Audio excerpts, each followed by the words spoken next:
안녕하세요. 김성길 목사와 함께하는 GTS 말씀 묵상 시간입니다. 한 주간도 묵상 함께 동참해 주신 모든 분들에게 감사드립니다. 오늘 묵상의 주제는 함께 나누기가 되겠습니다. 하나님의 말씀도 함께 나누고 또 받은 은혜도 함께 나누고 또 내가 가지고 있는 것들도 함께 나누는 것이 또 축복의 비결이고 더 발전하는 은혜의 비결이 되겠습니다.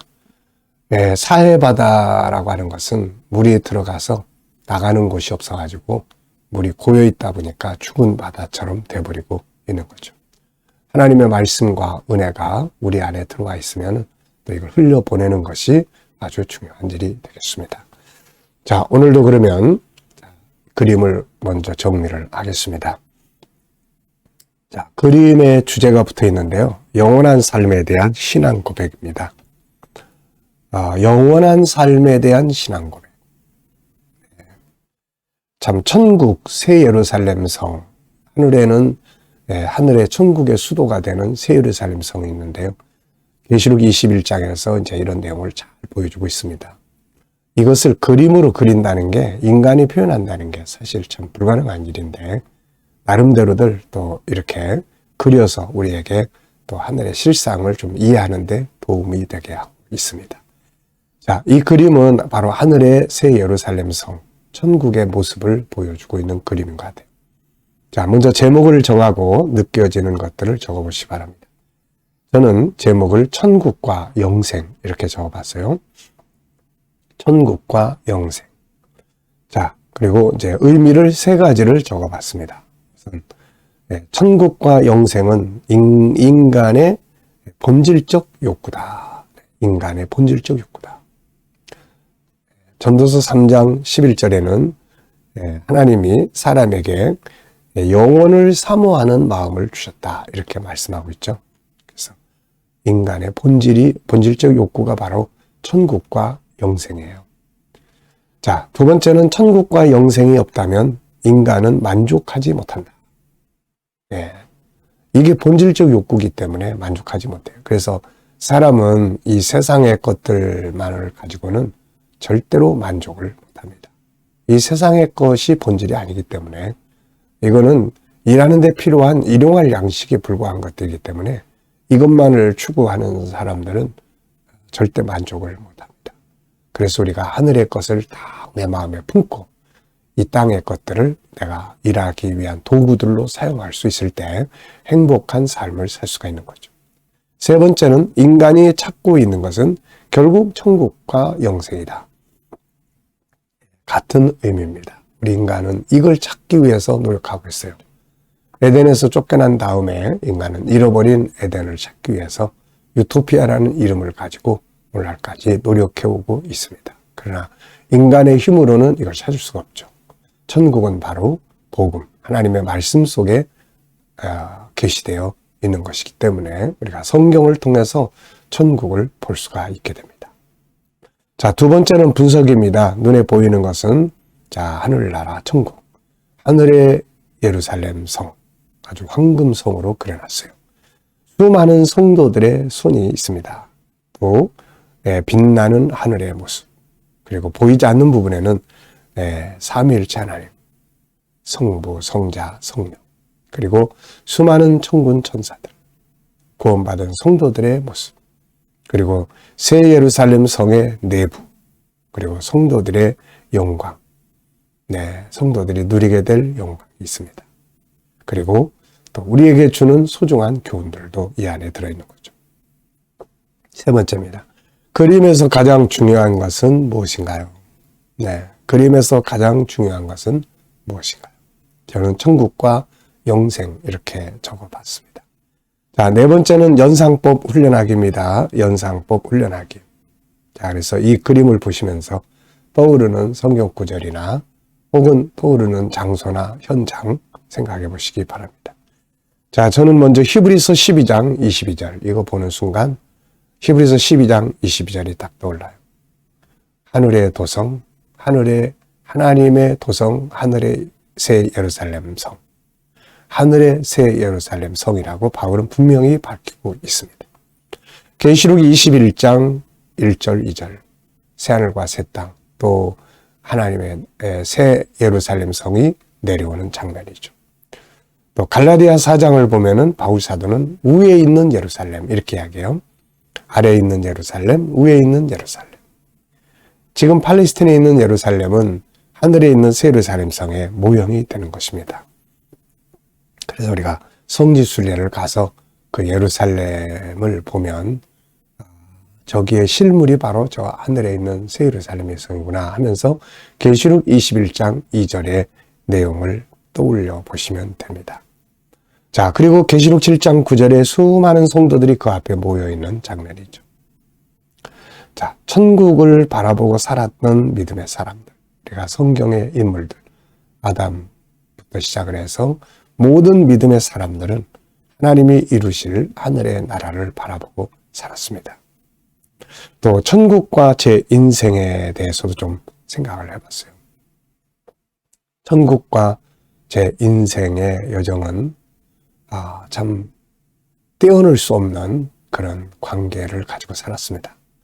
처음에는 그렇게 생각하지 않고 살다가 가족들이 세상을 떠나면서 믿음의 방황 회의 가운데 그 다음에 이제 발견한 것이 기독교의 본질에 대한 이해였죠. 그래서 천국을 알기 시작했고, 천국을 너무 좋아하다 보니까 이제 천국에 대한 다큐멘터리도 만들게 되었고, 요즘에 계시록 21장, 22장 항상 암송하면서 그 천국에 대한 믿음을 가지고 살아가고 있습니다. 천국은 인생의 답이에요. 그래서 이 천국이 명확하면 세상 살기가 좀 훨씬 나아집니다, 이게. 마음을 비울 수 없을 때 마음 비울 수 있고, 실패했을 때 위로와 소망을 가질 수 있고, 이거는 안 없어지는 나의 기업이잖아요. 천국의 확신이 삶을 부여하게 만드는 거예요. 자, 상상력 키우기입니다. 이 그림 가운데 두시고, 저는 앞에는 세상에 있는 예루살렘, 팔레스틴에 있는 예루살렘을 그려볼 것 같습니다. 솔로몬이 지은 예루살렘이죠. 또 다음 그림은 이제 성도들의 영광의 기업들, 생명수 강가에 펼쳐져 있는 성도들이 누리게 될 우리들의 기업에 대해서 그려볼 것 같습니다. 자, 미래를 어떻게 살고 싶은가요? 그렇다면 지금 무엇을 해야 할까요? 오늘도 또 우리의 미래를 한번 생각해 보면서 또 적어보고 기도하면서 또 나아가 보시기 바랍니다.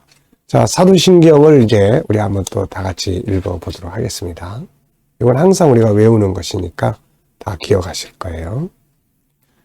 전능하사 천지를 만드신 하나님 아버지를 내가 믿사오며 그 외아들 우리 주 예수 그리스도를 믿사오니 이는 성령으로 잉태하사 동정녀 마리아에게 하시고 본디오 빌라도에게 고난을 받으사 십자가에 못 박혀 죽으시고 장사한 지 사흘 만에 죽은 자 가운데서 다시 살아나시며 하늘에 오르사 전능하신 하나님 우편에 앉아 계시다가 저리로서 산자와 죽은 자를 심판하러 오시리라. 성령을 믿사오며 거룩한 공회와 성도가 서로 교통하는 것과 죄를 사해 주시는 것과 몸이 다시 사는 것과 영원히 사는 것을 믿사옵나이다. 아멘.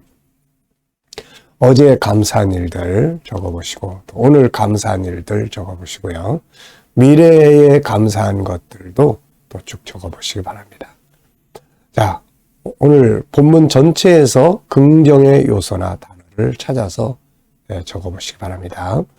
우리가 긍정적인 요소를 찾아서 나누는 것은 우리의 삶에는 항상 부정적인 부분과 긍정적인 부분이 같이 존재를 합니다. 그런데 우리는 항상 이 부정적인 면에 더 익숙해져 있어요. 그래서 이 부정적인 면에서 머물러 있으면 삶이 또 부정적으로 흐르게 됩니다. 그래서 인간관계도 그렇고 우리가 이 긍정적 부분을 찾는 노력을 많이 해야 되죠. 자, 본문에서는 전능하사, 또 하나님, 아버지, 예수 그리스도, 성령, 십자가, 거룩한 공회, 또 성도, 영원히 죄를 사하다, 또 몸이 다시 산다. 이런 단어들은 다 긍정적 단어들입니다. 두 번째입니다. 한 주간 묵상하면서 기억에 남는 것이나 응용해 본 것은 무엇인가요?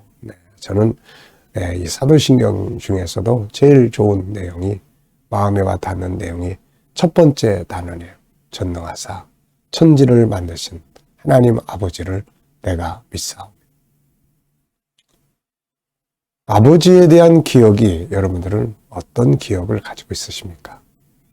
어떤 분들은 아버지 그러면 막 야단치고 이런 거 기억하시는 분도 있을 거고, 어떤 분은 아버지 그러면은 책임감 있고 성실하고 이런 분 기억할 분도 있을 거고, 아버지에 대해서 안 좋은 기억을 갖는 분들도 계실 거예요.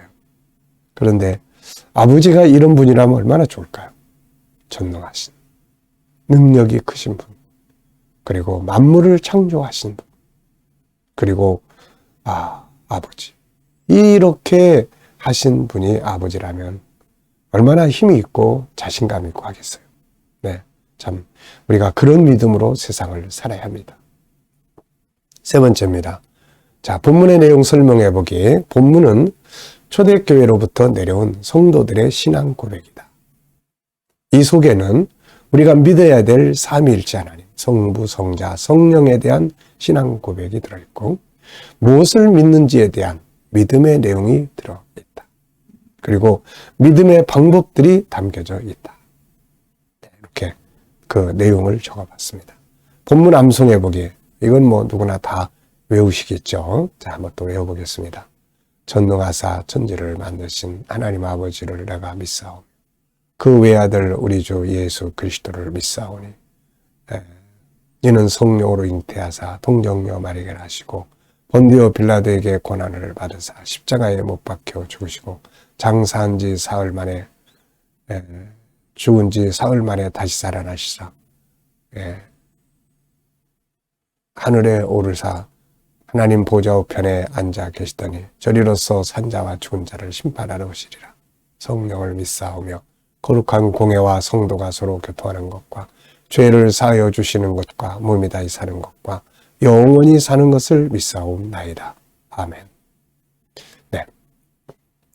본문 전체에서 가장 중요하다고 생각되는 질문 하나 만들어 보시기 바랍니다. 저는 사도신경이 내게 주는 유익은 뭔가? 이걸 적어봤어요. 믿음의 정체성을 갖게 해주고 삶의 기준이 되어주고 이단과 이단들을 잘 구분할 수 있는 그런 분별력을 주는 것이 사도신경입니다. 자, 7가지 주제로 오늘도 또 나눠볼 수 있는 부분들을 함께 나눠보시기 바랍니다. 자, EQ 기도면 오늘은 성품에 대한 기도문이에요. 사랑, 나눔, 긍정의 눈, 협동, 겸손과 정직, 신뢰와 온유함, 용서, 약한 부분 담당해주기, 배려, 인내하기, 공감 능력, 윈윈 정신, 도전 정신, 책임감, 자기관리, 소금과 빗대기가 되겠습니다. 자, 뒷페이지로 넘어가 보시면은 사도신경의 특징을 정리를 해놨습니다. 사도신경은 기독교 역사에서 가장 오래된 신앙 고백문 중에 하나다. 사도들에 의해서 만들어졌다는 이야기도 있으나 그보다는 초대교회 공동체가 신앙을 고백하기 위해 만든 것이라고 본다. 사도신경은 십계명이나 주기도문처럼 주님이 직접 주신 것은 아니지만 성경을 바탕으로 해서 만들어진 고백서다. 일부에서는 천주교에서 만든 것이라고 하여 사용하지 않는 단체도 있지만 대부분의 기독교 공동체에서는 이것을 우리의 신앙 고백서로 인정하고 고백하고 있다. 이단인지 아닌지는 그들의 신앙 고백을 들어보면 알 수 있다. 이 안에는 우리가 알고 지켜야 할 3가지 중요한 신앙의 내용이 담겨져 있다. 첫째는 신앙의 대상. 사도신경에서 고백하는 신앙의 대상은 성부 하나님, 그리고 우리 주 예수 그리스도, 그리고 성령 하나님에 대한 믿음이다. 이 3분에 대한 믿음을 바르게 가져야 한다. 둘째는 믿음의 방법이다. 믿음의 방법은 공동체를 통해서 이루어진다. 거룩한 공회는 성도의 공동체인 교회다. 신앙은 개인적으로 받아들이는 것이지만 신앙생활의 유지와 성장, 보호와 활동은 교회 공동체를 통해서 이루어져야 하며 성도들의 교제를 통해서 보호되고 발전하고 성장하게 된다. 그래서 나 홀로의 신앙생활은 바람직하지 않다. 그래서 성경은 모이기를 힘쓰라고 했다. 셋째는 믿음의 내용이다. 무엇을 믿는가에 대한 내용이다. 신앙은 누구를 믿는가, 뭘 믿는가, 어떻게 믿는가. 이 3가지가 분명해야 한다. 우리가 믿어야 할 내용은 예수를 믿어 죄사함 받는 것과 몸의 변화와 부활을 믿으며 지옥의 형벌에서 구원받아 하나님 나라 천국에서 영생하는 것을 믿는 것이다. 이것이 빠져버리면 기독교가 아니다. 오늘 복된 주일 주님 만나는 귀한 예배 드릴 수 있기 바랍니다. 기도하고 마치겠습니다. 주님 감사합니다.